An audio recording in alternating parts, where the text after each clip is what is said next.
નમસ્કાર વિદ્યાર્થી મિત્રો, જય અંબે ગ્રુપ ઓફ સ્કૂલમાં આપ સર્વે ભાઈઓ અને બહેનોનું હાર્દિક સ્વાગત છે.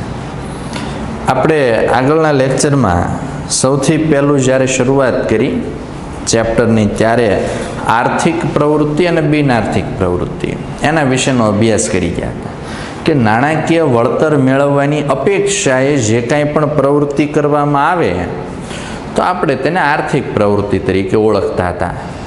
દાખલા તરીકે હોટેલમાં કામ કરતા કોઈ વેઇટરની પ્રવૃત્તિ, શાળામાં કામ કરતા કોઈ શિક્ષકની પ્રવૃત્તિ કે ડૉક્ટરની પ્રવૃત્તિ, તો આ બધી પ્રવૃત્તિ આર્થિક પ્રવૃત્તિનો એક ભાગ હતો. જ્યારે નંબર 2 ઉપર હજુ આર્થિક પ્રવૃત્તિને આપણે છે ને ફળદાયી પ્રવૃત્તિ તરીકે પણ ઓળખતા હતા. જ્યારે નંબર 2 ઉપર છે બિન આર્થિક પ્રવૃત્તિ. બિન આર્થિક પ્રવૃત્તિ એટલે નાણાકીય વળતરની અપેક્ષા વગર જે કોઈ પણ પ્રવૃત્તિ કરવામાં આવે એવા પ્રકારની પ્રવૃત્તિ કે જેમાં નફો કમાવાનો લેશ માત્ર ઉદ્દેશ નથી, નફો કમાવાનો કોઈ ઈચ્છા કે હેતુ નથી, તો આવા પ્રકારની પ્રવૃત્તિને આપણે બિન આર્થિક પ્રવૃત્તિ તરીકે ઓળખતા હતા. દાખલા તરીકે માતા દ્વારા બાળકના ઉછેરની પ્રવૃત્તિ, ધરતી કંપની રાહત છાવણીમાં કામ કરતા સ્વયંસેવકની પ્રવૃત્તિ. આ ઉપરાંત માની લો કે કોઈ ડૉક્ટર પોતાને ત્યાં જે દર્દી આવે છે એની સેવા મફતમાં કરે છે, એના માટે કોઈ ચાર્જ નથી લેતા, તો એ પછી બિન આર્થિક પ્રવૃત્તિ થઈ. પણ જો આ જ ડૉક્ટર પોતાને ત્યાં આવતા દર્દીની સારવાર પૈસા લઈને કરે, રકમ લઈને કરે, તો પછી એ આર્થિક પ્રવૃત્તિનો એક ભાગ ગણાય. આગળ આપણે વાત કરી હતી આર્થિક પ્રવૃત્તિના પ્રકારો. જો આર્થિક પ્રવૃત્તિના 3 પ્રકારો છે, જ્યારે બિન આર્થિક પ્રવૃત્તિનો કોઈ પ્રકાર નથી. આર્થિક પ્રવૃત્તિના 3 પ્રકાર: પહેલું ધંધો, બીજું વ્યવસાય અને ત્રીજું રોજગાર અથવા તો નોકરી. આ યાદ રાખો.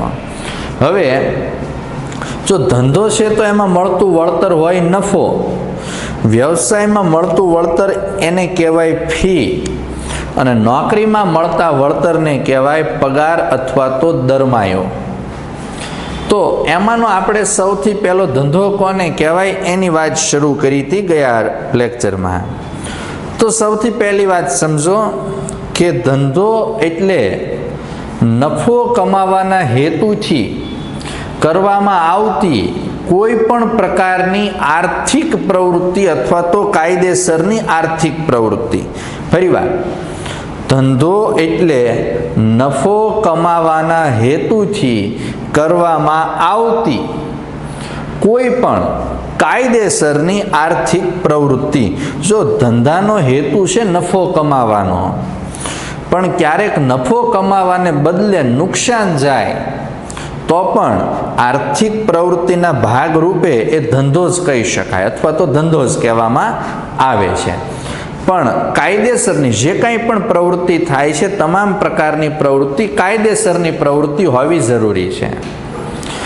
દાખલા તરીકે ભારતનું સંવિધાન અથવા તો ભારતનું કાયદા કાનૂન કે રાજ્યનું કાયદા કાનૂન અમુક પ્રકારના ધંધા કે ઉદ્યોગ કરવાની પરવાનગી ન આપે, તો એવા પ્રકારનો ધંધો કરે કોઈ વ્યક્તિ અને નફો થાય, એમ છતાં પણ એ આર્થિક પ્રવૃત્તિનો કોઈ હિસ્સો નથી.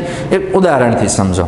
દાખલા તરીકે ભારત દેશમાં અમુક એવા નશાકારક પદાર્થો વેચવા ઉપર પ્રતિબંધ છે. દાખલા તરીકે ચરસ છે, ડ્રગ્સ, અફીણ, ગાંજો, મરીજુઆના, મેથામેટાફાઇન, બ્રાઉન સુગર વગેરે વગેરે. તો આ બધું નશાકારક પદાર્થોની કેટેગરીમાં આવે. તો આવી બધી વસ્તુનું ખરીદ વેચાણ કરવા ઉપર સંપૂર્ણપણે પ્રતિબંધ છે. હવે માની લો કે એમ છતાંય કોઈ વ્યક્તિ પોતે આ પ્રકારનું કામ કરે છે જે કાયદા કાનૂનની વિરુદ્ધનું છે, તો એ આર્થિક પ્રવૃત્તિ નથી. ભલે એ વેચી દે, પોલીસના હાથે પકડાય નહીં, ખૂબ સારો નફો કરે, પણ એમ છતાંય આર્થિક પ્રવૃત્તિનો કોઈ હિસ્સો ગણાશે નહીં. આ યાદ રાખો. 3 લક્ષણો સુધી આપણે વાત કરી હતી અને મેં તમને કીધું હતું કે ત્યારે લક્ષણોને બદલે તમને પરીક્ષામાં સવાલ કદાચ સ્વરૂપ સમજાવો એવો પણ પૂછે તો પણ તમારા લક્ષણો જ લખવાના રહેશે. એમાં જુઓ નંબર 4 તુષ્ટિગુણનું સર્જન. આગળ વાત કરીએ એની પહેલાં તુષ્ટિગુણ શબ્દને સમજીએ આપણે. તુષ્ટિગુણ કોને કહેવાય? જો તુષ્ટિગુણ એટલે એક પ્રકારનો સંતોષ. તમે સ્કૂલેથી ઘરે જાઓ છો, બરાબરની કડકીને ભૂખ લાગી છે, તમારા માતા તમને રોટલી બનાવીને આપે છે, તમે જેમ રોટલી ખાવશો એમ તમારું પેટ ભરાતું જાય છે, તમને શાંતિ થાય છે, તો આ તુષ્ટિગુણ થયું. એવી જ રીતે ધંધો પણ તુષ્ટિગુણનું સર્જન કરે છે. અને સાદી ભાષામાં કહેવું હોય તેવું કહી શકાય કે તુષ્ટિગુણ એટલે સંતોષ. જુઓ, વસ્તુ અથવા સેવાની ઉપયોગિતા દ્વારા તેનો વપરાશ કરનારને સંતોષ આપવો એટલે તુષ્ટિગુણનું સર્જન. વસ્તુ અથવા સેવાની ઉપયોગિતા દ્વારા, ઉપયોગિતા એટલે ઉપયોગ, ઉપયોગિતા દ્વારા તેના વપરાશ કરનારને, વપરાશ કરનાર એટલે કોણ? આપણે. શું કરીએ છીએ? વસ્તુ કે સેવા વાપરીએ છીએ. તો સંતોષ આપવો એટલે તુષ્ટિગુણનું સર્જન. રિપીટ કરું છું, આ વ્યાખ્યા છે. વસ્તુ અથવા સેવા. જો વસ્તુ એટલે કઈ? ભૌતિક સ્વરૂપની, જેને આપણે સ્પર્શી શકીએ, જોઈ શકીએ, એનો ઉપયોગ કરી શકીએ, તો એ વસ્તુ છે. સેવા કોને કહેવાય? તો જેને આપણે માત્ર અનુભવ કરી શકીએ. દાખલા તરીકે ઇલેક્ટ્રિસિટી, વીજળી, એનો આપણે અનુભવ કરી શકીએ. તો વસ્તુ અથવા સેવાની ઉપયોગિતા દ્વારા તેનો વપરાશ કરનારને સંતોષ આપવો એટલે તુષ્ટિગુણનું સર્જન. સ્વરૂપ, સમય અને સ્થળ એમ ત્રણ રીતે તુષ્ટિગુણનું સર્જન થાય. ત્રણ વિશે આપણે વાત કરીશું અહીંયા. જો સ્વરૂપ, સમય અને સ્થળ એમ ત્રણ રીતે તુષ્ટિગુણનું સર્જન થાય છે. પરીક્ષામાં સવાલ પૂછશે કે તુષ્ટિગુણનું સર્જન કેટલી રીતે થાય અને કઈ? તો જવાબ આવશે ત્રણ રીતે થાય. પહેલું સ્વરૂપ તુષ્ટિગુણ, બીજું સમય તુષ્ટિગુણ અને ત્રીજું સ્થળ તુષ્ટિગુણ. જો કાચા માલનું તૈયાર માલમાં રૂપાંતર થાય અને તેને વપરાશ યોગ્ય બનાવવામાં આવે એટલે સ્વરૂપ તુષ્ટિગુણનું સર્જન થાય. કઈ રીતે? તો એનું સ્વરૂપ બદલાણું. આ સમજો છો તમે કે કાચો માલ સામાન છે, એનું તૈયાર માલમાં રૂપાંતર કરવામાં આવે, એના ગુણધર્મો બદલાવવામાં આવે, તો આને કહેવાય સ્વરૂપ તુષ્ટિગુણનું સર્જન. એક ઉદાહરણથી સમજો. દાખલા તરીકે ખેતરમાં રહેલો કપાસ, આ કપાસમાંથી કાપડનું ઉત્પાદન કરે એટલે સ્વરૂપ બદલાણું ને. કપાસ હતો એમાંથી સ્વરૂપ બદલાણું એટલે કે કપાસમાંથી કાપડનું ઉત્પાદન થયું. એટલે કાચા માલનું તૈયાર માલમાં રૂપાંતર થાય અને તેને વપરાશ યોગ્ય બનાવવામાં આવે એટલે સ્વરૂપ તુષ્ટિગુણનું સર્જન થાય છે. આગળ, માલના ઉત્પાદનના સ્થળેથી ઉપભોક્તાના સ્થળ સુધી લઈ જવામાં આવે એટલે સ્થળ તુષ્ટિગુણનું સર્જન થાય. માલના ઉત્પાદનના સ્થળેથી ઉપભોક્તાનું સ્થળ, ઉપભોક્તા એટલે યાદ રાખો વપરાશ કરનાર એટલે કે આપણે. વાણિજ્યની ભાષામાં વપરાશ કરનારને ઉપભોક્તા તરીકે પણ ઓળખવામાં આવે છે. એટલે માલના ઉત્પાદનના સ્થળેથી ઉપભોક્તાના સ્થળ સુધી લઈ જવામાં આવે એટલે સ્થળ તુષ્ટિગુણનું સર્જન થાય છે. એક ઉદાહરણથી સમજો. દાખલા તરીકે કોઈનો જન્મદિવસ છે અને આ જન્મદિવસના સેલિબ્રેશન માટે કેકની જરૂરિયાત છે. હવે કેક સુરતમાં કોઈ બનાવતું નથી, કામરેજ બનાવે છે. એક ઉદાહરણથી સમજો છો તમે કે કેક સુરતમાં નથી કોઈ બનાવતું, કામરેજમાં બનાવે છે. તો કામરેજથી કેકનું ઉત્પાદન કરી અને સુરત તમારા ઘર સુધી પહોંચાડવામાં આવે એટલે સ્થળ બદલ્યું કે નહીં? તો આને કહેવાય સ્થળ તુષ્ટિગુણનું સર્જન થાય છે. અને માલની જરૂરિયાત ન હોય ત્યારે તેનો સંગ્રહ કરી જરૂરિયાતના સમયે પૂરો પાડવામાં આવે ત્યારે સમય તુષ્ટિગુણનું સર્જન થાય છે. માલની જરૂરિયાત ન હોય. જો અમુક માલ સામાન એવા છે કે જેનું ઉત્પાદન 12 માસ સતત ચાલુ રહેતું હોય, પણ એની જરૂરિયાત છે ને અમુક ચોક્કસ સમયગાળા દરમિયાન જ રહેતી હોય. તો જરૂરિયાત નથી પણ ઉત્પાદન ચાલુ છે, તો એવા સમયે એનો સંગ્રહ કરી જરૂરિયાતના સમયે એને પૂરો પાડવામાં આવે ત્યારે સમય તુષ્ટિગુણનું સર્જન થયું તેમ કહેવાય. દાખલા તરીકે સમજો પતંગ. જો ગુજરાત રાજ્યમાં એક વિસ્તાર, એનું નામ છે ખંભાત. વર્ષ દરમિયાન ખૂબ મોટી માત્રામાં પતંગનું ઉત્પાદન કરવાનું કામ કરે છે અને સતત ઉત્પાદન ચાલુ છે. આપણે જાણીએ છીએ કે પતંગની જરૂરિયાત કે આપણે 12 મહિના નથી રહેવાયની. અમુક ચોક્કસ ગાળા દરમિયાન, ઉત્તરાયણના સમયગાળા દરમિયાન જ આપણે પતંગની જરૂરિયાત ઊભી થાય છે. તો ઉત્પાદન 12 માસ છે, તો કંઈ વેચાણ 12 માસ તો છે ને, એટલે જરૂરિયાત નથી. એમ છતાંય તેનું ઉત્પાદન થાય છે, તો તેનો સંગ્રહ કરી અને જરૂરિયાતના સમયે પૂરો પાડવામાં આવે તો એને કહેવાય સમય તુષ્ટિ ગુણનું સર્જન થયું એમ. એક બીજા ઉદાહરણથી સમજો.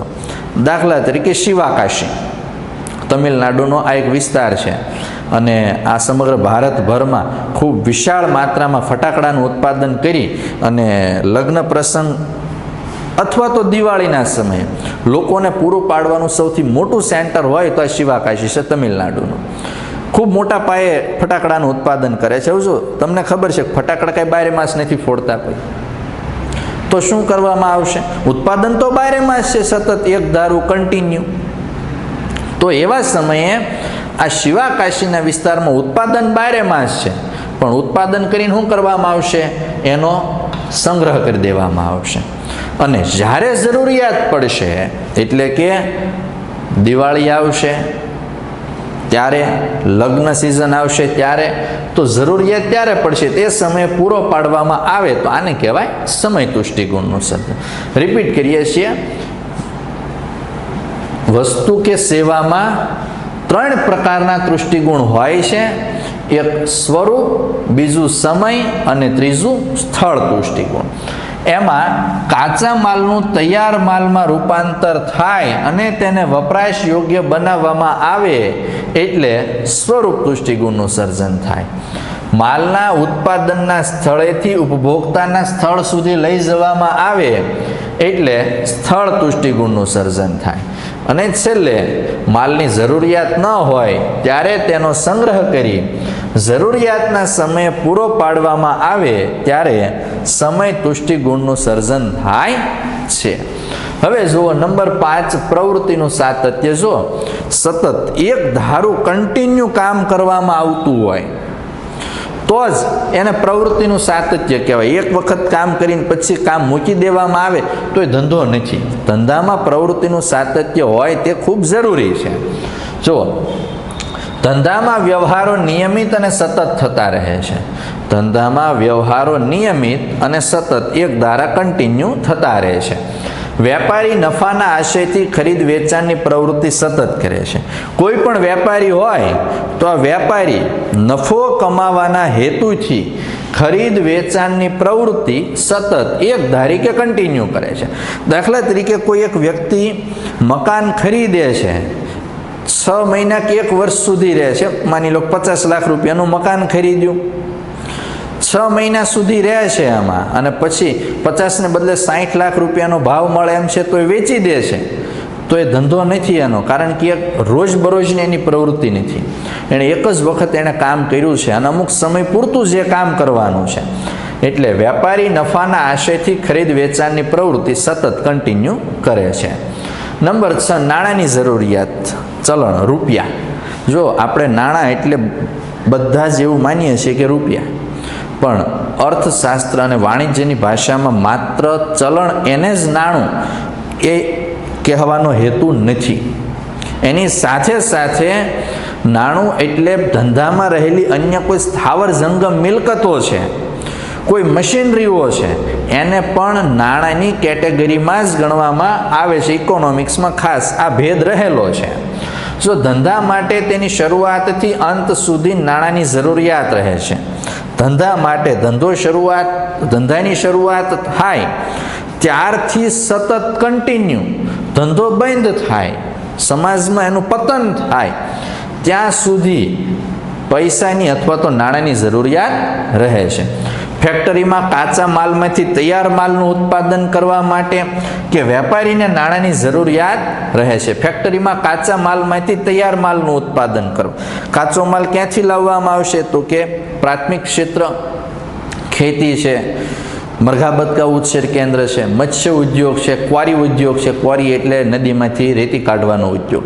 તો આ બધો પ્રાઇમરી લેવલનો ઉદ્યોગ થયો. તો ફેક્ટરીમાં કાચા માલમાંથી તૈયાર માલનું ઉત્પાદન કરવા અને વેપારીને નાણાંની જરૂરિયાત રહે છે, કારણ કે એણે પણ કર્મચારીઓને પગાર ચૂકવવાના હોય, વહીવટી ખર્ચ કાઢવાનો હોય, ભાડું કે લાઇટ બિલ ચૂકવવાનો હોય, કોઈ વચેટિયા હોય તો એને કમિશન ચૂકવવાનું હોય, પોતાને ઘર ચલાવવા માટે રકમની જરૂરિયાત ઊભી થાય વગેરે વગેરે.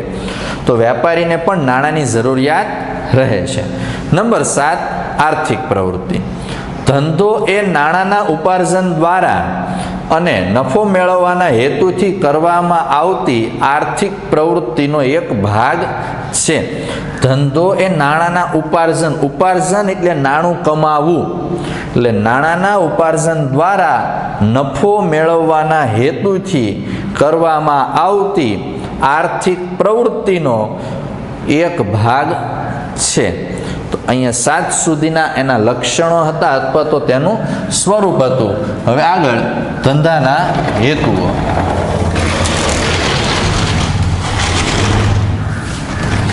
આગળ ભણીએ ધંધાના હેતુઓ. જો 2 પ્રકારના હેતુ છે. એક છે આર્થિક હેતુ અને બીજું છે બિન આર્થિક હેતુ. એના પણ પેટા પ્રકારો છે. એમાંથી આજે આપણે પહેલો કન્સેપ્ટ ધંધાના આર્થિક હેતુઓ કયા કયા હોઈ શકે એના વિશેની વાત કરશું. જો આર્થિક આવો શબ્દ આવે, ઇકોનોમિક્સ હોય કે વાણિજ્ય હોય, એટલે આપણે હંમેશા નાણાકીય બાબતને જ ધ્યાનમાં લેવાની થશે. જુઓ, નંબર 1, નફાનો હેતુ. આપણે અગાઉ પણ વાત કરી છે કે ધંધાનો હેતુ નફો કમાવાનો જ હોય છે. નફો ન મળે એવા પ્રકારની કોઈ પણ પ્રવૃત્તિ કરવા કોઈ પણ વ્યક્તિ તૈયાર ન થાય એ સ્વાભાવિક છે. જો ધંધો એ આર્થિક પ્રવૃત્તિ હોવાથી તેમાં રોકાયેલ મૂડી પર વ્યાજબી વળતર મળવું જોઈએ. કારણ કે રોકાણ ઘણું બધું મોટું હોય, વળતર ન મળે, નફો ન મળે, તો આવી પ્રવૃત્તિ કરવા માટે કોઈ તૈયાર ન થાય. એટલે ધંધો એ આર્થિક પ્રવૃત્તિ હોવાથી તેમાં રોકાયેલી મૂડી પર વ્યાજબી વળતર મળવું જોઈએ, અને આ વળતર એટલે નફો. આ જો યાદ રાખજો, 1 માર્કના સવાલમાં પરીક્ષામાં પૂછાય કે ધંધામાં કયા પ્રકારનું વળતર મળે છે, તો જવાબ આવશે નફો. ફરીવાર, ધંધો એ આર્થિક પ્રવૃત્તિ હોવાથી તેમાં રોકાયેલી મૂડી પર વ્યાજબી વળતર મળવું જોઈએ, અને આ વળતર એટલે નફો. ધંધાના માત્ર અસ્તિત્વ માટે જ નહીં, પરંતુ ધંધાના વિકાસ માટે પણ નફો કમાવવો અનિવાર્ય છે. માત્ર ધંધો ચાલુ રાખવા માટે જ નહીં, અસ્તિત્વ માટે જ નહીં, પણ ધંધાના વિકાસ માટે, એટલે કે ધંધાને આવનારા સમયમાં ફેલાવવા માટે, વિસ્તાર કરવા માટે પણ નફો કમાવવો અનિવાર્ય છે અથવા તો નફો કમાવવો જરૂરી છે. નફો એ ધંધાનું પ્રેરક બળ, કાર્યક્ષમતાની પારાશીશી અને જીવન રક્ત છે. જો નફો એ ધંધાનું પ્રેરક બળ છે, કારણ કે નફો છે તો ધંધો આગળ ચલાવવાની પ્રેરણા મળે છે આપણને. આ ઉપરાંત કાર્યક્ષમતાની પારાશીશી અને જીવન રક્ત છે, જે માનવ શરીરમાં લોહીનું એક અનેરું મહત્વ રહેલું છે. રક્ત વગરનું માનવ જીવનની ક્યારેય કલ્પના કરી શકાય નહીં. એવી જ રીતે ધંધા વગર પણ નફા વગર પણ કોઈ પણ ધંધાકીય એકમની કલ્પના કરી શકાતી નથી. આજે ધંધામાં મહત્તમ નફાને બદલે વ્યાજબી નફાનો ખ્યાલ સ્વીકારવામાં આવે છે. આજે ધંધામાં મહત્તમ નફાને બદલે વ્યાજબી નફાનો ખ્યાલ સ્વીકારવામાં આવે છે. વાત છે ઈસવીસન 1991ની. ભારતીય અર્થતંત્ર એક એવી વિકટ પરિસ્થિતિમાંથી પસાર થઈ રહ્યું હતું. સમય છે 24મી જુલાઈનો, અને એ વખતે એની પહેલાં ભારતમાં મહત્તમ નફાનો ખ્યાલ હતો, પણ ત્યાર પછી દેશ વિદેશની ઘણી બધી કંપનીઓને ભારતમાં આવવાની આપણે છૂટ આપી, જેને આપણે કહીએ છીએ ઉદારીકરણ, ખાનગીકરણ અને વૈશ્વિકીકરણ. વૈશ્વિકીકરણની નીતિના ભાગરૂપે ઘણી બધી કંપનીઓને ભારતમાં આવવાની છૂટ આપી, અને ત્યાર પછી આપણે ત્યાં મહત્તમ નફાને બદલે વ્યાજબી નફાનો ખ્યાલ સ્વીકારવામાં આવ્યો. હવે સમજો આ શબ્દ વ્યાજબી નફો કોને કહેવાય? એવો નફો કે જેનાથી ઉત્પાદકને યોગ્ય વળતર પણ મળે અને ગ્રાહકને યોગ્ય સંતોષ પણ મળે, તો આને કહેવાય વ્યાજબી નફો. વ્યાજબી નફો કમાવાને કારણે ધંધાકીય એકમ સમાજમાં સ્વીકૃતિ મેળવવા સાથે સાથે હરીફાઈમાં ટકી શકે છે. જો વ્યાજબી નફો કમાવાને કારણે ધંધાકીય એકમ સમાજમાં સ્વીકૃતિ મેળવવાની સાથે સાથે હરીફાઈમાં પણ ટકી શકે છે.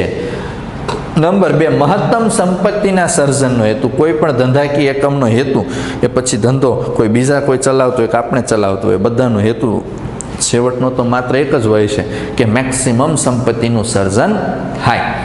જો ધંધાનો હેતુ નફાનો હેતુ ધંધાની વાર્ષિક કમાણી સાથે સંકળાયેલો ટૂંકા ગાળાનો ખ્યાલ છે.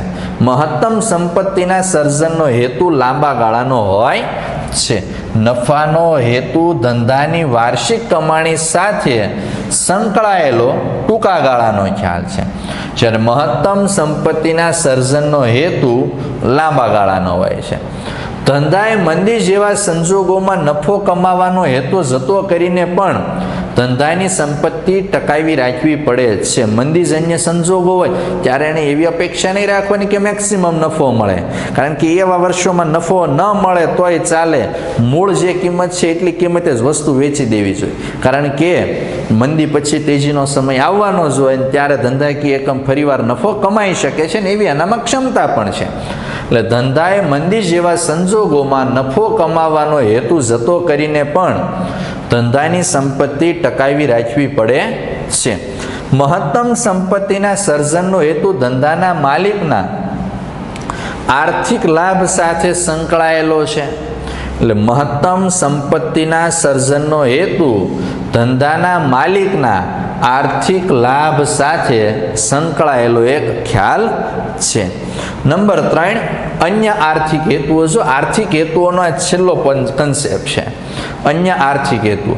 એમાં પહેલું ધંધાની પ્રગતિ અને વિકાસ કરવો. ધંધાકીય એકમની પ્રગતિ કરવી અને વિકાસ કરવો. ધંધાકીય એકમ જે સ્થિતિમાં છે એનાથી વધુ સારી આગળની સ્થિતિમાં લઈ જવા માટેનો પ્રયાસ કરવો.